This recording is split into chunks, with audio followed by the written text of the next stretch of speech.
आज खऱ्या अर्थाने भिवंडी शहराची जी ओळख आहे ती छत्रपती शिवाजी महाराजांचा अश्वारूढ पुतळा आणि स्वर्गीय मीनाताई ठाकरे हॉल ह्या दोन वास्तू ज्या आहेत यांना एक ऐतिहासिक महत्त्व आहे आणि ह्या दोन्ही वास्तू नादुरुस्त अवस्थेमध्ये होत्या आणि त्या दुरुस्त व्हाव्यात किंवा त्या ठिकाणी ह्या दोन्ही वास्तूंचं निर्माण व्हावं अशा पद्धतीची जी शहरातल्या सर्व जनतेची शिवप्रेमींची जी भावना होती त्यानुसार गेल्या 3 वर्ष अगोदर म्हणजे सन्माननीय माननीय एकनाथजी शिंदेसाहेब मुख्यमंत्री असताना दोन्ही वास्तूंसाठी मोठ्या प्रमाणात निधी देण्याचं काम सन्माननीय एकनाथजी शिंदेसाहेबांनी केलं आणि ते कामं लवकरात लवकर लोकांना समर्पित व्हावी अशा उद्देशाने खऱ्या अर्थाने ही कामं होणं अपेक्षित होतं, परंतु दोन्ही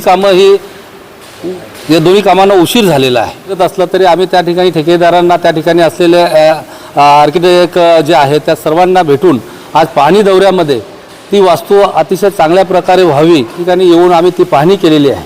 निश्चितच हे काम चांगल्या पद्धतीचं व्हावं, भले त्याला आणखी आता इतका उशीर तर झालेलाच आहे, 2 महिने एक्स्ट्रा आणखी लागले चालतील, परंतु चांगल्या पद्धतीचं काम होऊन या भिवंडी शहराची जी ओळख आहे ही पुन्हा चांगल्या पद्धतीने व्हावी हा ठेकेदार आणि सर्वांच्या मते की जुलैपर्यंत होईल, ऑगस्टपर्यंत झालं चालेल, परंतु काम चांगलं उत्तम दर्जेदार अशा पद्धतीचं व्हावं ही आमची सर्वांची अपेक्षा आहे आणि त्याप्रमाणे या ठिकाणी काम झालं नाही तर निश्चितपणे आम्ही महापालिकेचे या ठिकाणी खरं तर सभापती आहे, सर्व सन्माननीय नगरसेवक आहेत, हे तर जाब विचारतीलच, महासभेत विचारतील, स्टँडिंगमध्ये मयुरेश विचारेल, परंतु सर्वसामान्य जनता म्हणून आम्ही सर्वजण निश्चितपणे या ठिकाणी कॉर्पोरेशनला जर वेळेत आणि योग्य प्रकारे काम झालं नाही तर निश्चितपणे कॉर्पोरेशनला त्या ठिकाणी जाब विचारणार. पाणी दौरा झालेला आहे, यात काही गोष्टींचं निष्पन्न आम्हाला दिसलेलं आहे. स्टँडिंग कमिटीचे सदस्य असल्यामुळे मला काय अधिकार आहेत त्या अधिकारांचा वापर करून मी इथे जे ठेकेदार काम करत आहेत त्याचे तुटा दिसलेत मला, त्याच्यावर मी निवारण करायचा प्रयत्न करणार आहे. खरं तर आता सध्या जिथे मी उभा आहे ते मीनाताई ठाकरे हॉल आहे, इथे काही टेक्निकल गोष्टी आहेत. ठीक आहे, ठेकेदार येतो, काम करतो, काम करून निघून जातो, पण नंतर ते बघायला लागतं ते नगरपालिकेला, ते होता कामा नये. म्हणून माझी विनंती आहे ठेकेदाराला की आपण जे काम कराल नगरपालिकेचे टेक्निशियन लोकांना एकत्रित म्हणून काम करा. कारण कसं आहे, उद्या काय घडलं तर सारखं काही ठेकेदाराला फोन करा, तुम्ही मुंबईत नवीनवरून बोलवणार नाही. त्या संबंधित शहरीला माहिती पाहिजे की त्याची वायरिंग कुठे काय, तर इथे काय तो ताल दिसत नाही आहे, तो ताल तुम्ही पहिले सेट करा जेणेकरून ती व्यवस्था नीट राहील. बाहेरचे कलाकार इथे येतात, नाटक सादर करतात आपले, त्यांना सोयी सुविधा चांगली पाहिजे, म्हणजे ग्रीन रूम असेल याच्यावर लक्ष देणं गरजेचं आहे. आपण ज्या स्टेजवर उभे त्या खाली काही गोष्टी आहेत त्यामुळे त्रास होतो आणि हा परिसर मंडी परिसरात आहे, इथं पाणी खूप पावसाळ्यात भरत असतं, तर त्याचीही दक्षता इंजिनियर मते साहेब आहेत त्यांनी घ्यावी जेणेकरून उद्या आपल्याला या गोष्टींचा एक्स्ट्रा खर्च नको. ऑलरेडी एवढी 10 करोडच्या निधीमध्ये अनेक खर्च झालेले आहेत, त्यात हा एक्स्ट्रा खर्च उपयोगी ठरणार नाही. आणि दुसरं, मी स्टँडिंग कमिटीमध्ये अजून एक विषय टाकतो आहे की टेक्निशियन, इथे जे टेक्निशियन, साऊंड टेक्निशियन असतील किंवा लाईट टेक्निशियन असतील किंवा अनेक प्रकारचे टेक्निशियन जे लागतात त्याची पहिली मंजुरी द्या, त्यानंतर हा चालू करा, तरच हा वास्तू मेंटेन. 10 करोड टाकून महत्त्व नाही आहे, पण ते मेंटेनसाठी 1 करोड एक्स्ट्रा तरी चालेल, तर जेणेकरून तो मेंटेन राहील.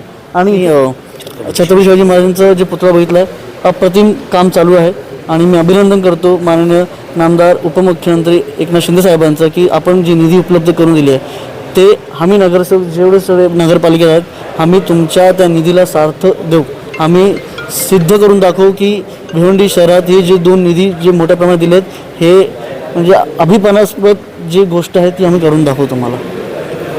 सर्वांनी आज या ठिकाणी दोन्ही जी कामं आहेत, भिवंडीची जी शान मानली आहे ते छत्रपती शिवाजी महाराज चौक या ठिकाणी नवीन अश्वारूढ पुतळ्याचं नूतनीकरणाचं काम माजी मुख्यमंत्री आणि सध्याचे उपमुख्यमंत्री नामदार शिंदेसाहेबांच्या यांच्या निधीमधून ही दोन्ही कामं सुरू झालेली आहेत. मला वाटत नाही आहे निधी अभावी ही कामं रखडलेली आहेत. ही कामं रखडण्यामागची बरीचशी कारणं असतील, पण आज आम्ही दोन्ही ठिकाणी स्वतः जाऊन त्यांची पाहणी केली, ठेकेदारांकडून विचारपूस केली आणि कामाची क्वालिटी आम्ही पाहण्याचा प्रयत्न केला. त्या दोन्ही ठिकाणी शहर अभियंता उपस्थित होते आणि त्यांच्यामार्फत होत असलेल्या कामाचा आम्ही आढावा घेतला. या ठिकाणी जर आपण पाहाल तर छत्रपती शिवाजी महाराज चौकाचं काम बरंचसं पूर्ण झालेलं आहे. येत्या 6 महिन्यात त्यांचं काम पूर्ण होण्याचं त्यांनी आश्वासन दिलेलं आहे. त्याचप्रमाणे ही जे भिवंडीमध्ये एकमेव जे नाट्यगृह आहे ज्यावेळी ही वास्तू नवीन झालेली त्यावेळी एशियात सगळ्यात जास्त कॅपॅसिटी असलेली ही वास्तू होती, परंतु काळा दरम्यान त्याची पडझड झाली, त्याचं काही रिपेरिंगचं काम झालं नव्हतं. माननीय नामदार शिंदे साहेबांनी त्याच्यासाठी निधी उपलब्ध करून दिली आणि आज कामाचं स्वरूप चांगलं आहे. येत्या 2-3 महिन्यामध्ये इकडच्या ठेकेदारांनी सांगितलेलं आहे आम्हाला की 2-3 महिन्यामध्ये याचं आपण ओपनिंग करू शकतो.